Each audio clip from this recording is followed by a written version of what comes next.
What if I told you the world's biggest phone company, a titan that once commanded nearly half of the global mobile market, disappeared from the summit in the blink of an eye? How can a company worth hundreds of billions of dollars, with the best engineers, the most robust supply chains, and the deepest pockets in the industry, lose everything without ever running out of cash? Could the same slow-motion catastrophe be happening to your own business right now, hidden beneath the comfort of your current success? We are talking about Nokia, a Finnish powerhouse that went from being a rubber boot manufacturer to the undisputed king of telecommunications, only to watch its empire crumble into ash in the span of a few short years. This is not just a story about technology. It is a profound psychological study on the lethal dangers of arrogance, the paralysis of internal bureaucracy, and the terrifying speed at which the world can leave you behind if you stop looking forward. To understand the collapse, we must first understand the height of the mountain they stood upon.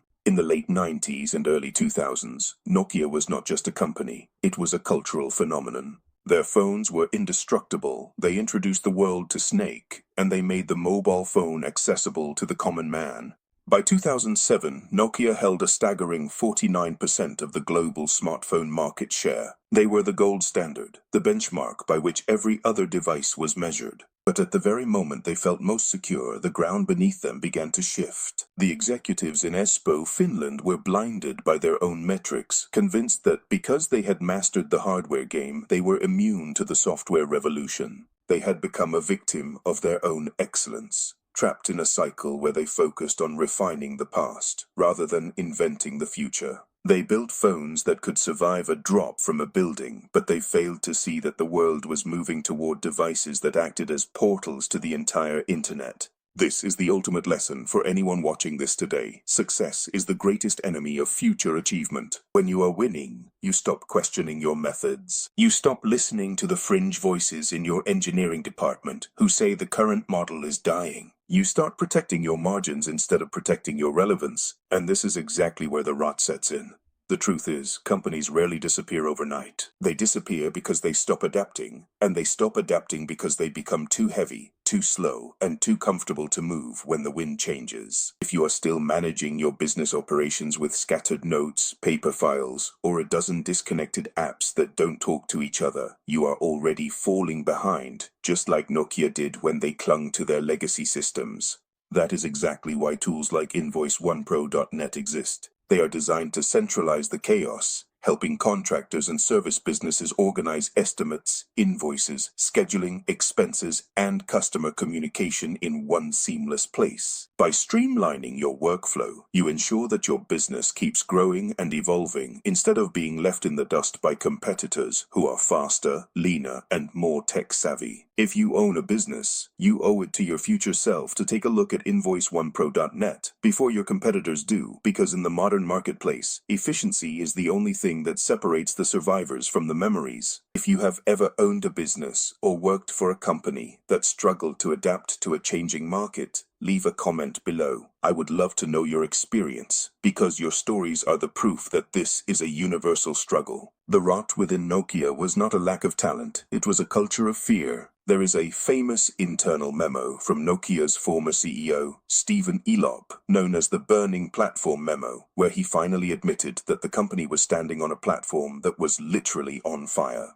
But the fire had been burning for years. Internally, Nokia was a fractured kingdom. The software team and the hardware team were in a constant, bitter power struggle. The operating system they relied on, Symbian, was a relic from a different era. It was complex, clunky, and utterly incapable of handling the modern, app-driven world that the iPhone was about to unleash. Yet, when the iPhone was announced in 2007, the reaction from the top brass at Nokia was not panic but condescension. They laughed at it.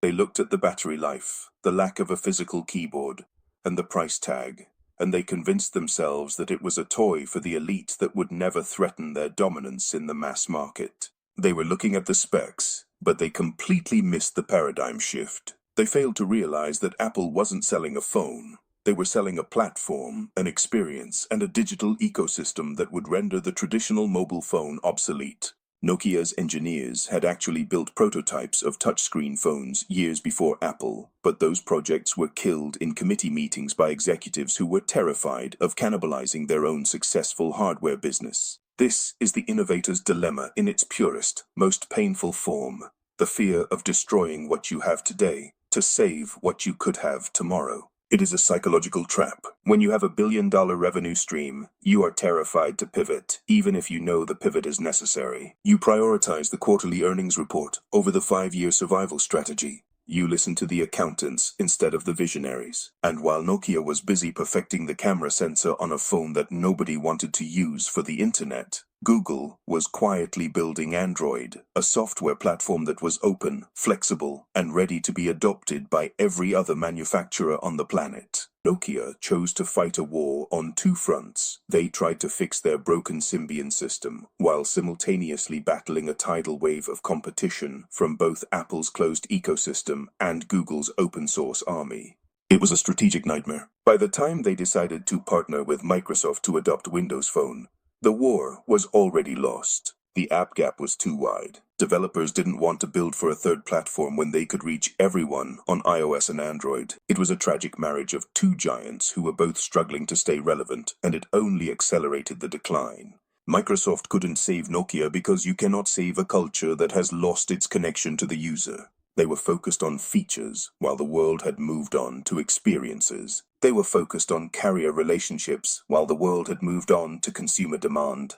The lesson here is brutal but necessary. You are not the hero of your own story. The customer is. If you stop solving their problems in the way they want them solved, your brand loyalty will vanish faster than you can imagine. Look at the data. In 2007, Nokia's market value was over $100 billion. By 2013, they sold their mobile phone business to Microsoft for a fraction of that, essentially giving up the ghost. It is a cautionary tale that echoes through the halls of history, from Kodak to Blockbuster to BlackBerry.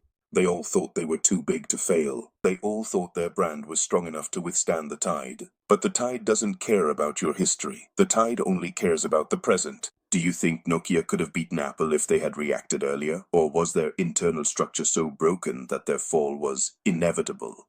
Let me know your opinion in the comments, because this debate is still alive today among business analysts and historians. It is fascinating to imagine an alternate reality where Nokia embraced a touch-first operating system in 2005. They had the resources, the talent, and the global reach. They could have been the ones to define the smartphone era, but they lacked the one thing that matters more than money: the courage to disrupt themselves. This is the trap of the incumbent.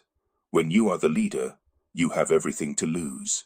You become risk-averse. You start playing not to lose rather than playing to win. And in the technology world, playing not to lose is the fastest way to lose everything. Every entrepreneur, every CEO, and every manager needs to look in the mirror and ask, what are we doing today that we would never start doing if we were a startup? What processes are we keeping just because we have always done them that way? What products are we clinging to, even though the market is screaming that it wants something else? The story of Nokia is a reminder that business is not a static state. It is a constant, exhausting, and exhilarating race. You don't get to rest at the finish line because the finish line keeps moving. The moment you decide you have arrived is the moment you start to drift backward. We see this in every industry. Today, it is the rise of artificial intelligence. Tomorrow, it will be something we cannot yet imagine. The companies that thrive are the ones that treat every day like their first day in business. They are the ones that are constantly questioning their own assumptions, testing new waters, and remaining humble enough to realize that they don't have all the answers. Nokia had the best engineers in the world, yet they failed.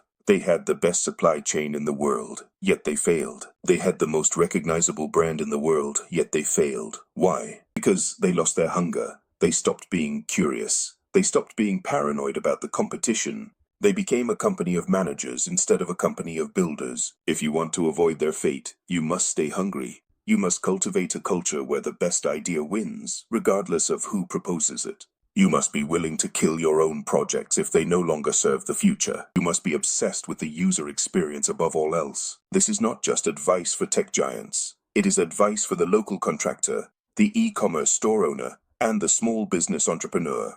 The tools might change, the market might shift, and the technology might evolve, but the principles of success remain constant. Adaptability is the ultimate competitive advantage. If you are not evolving, you are decaying.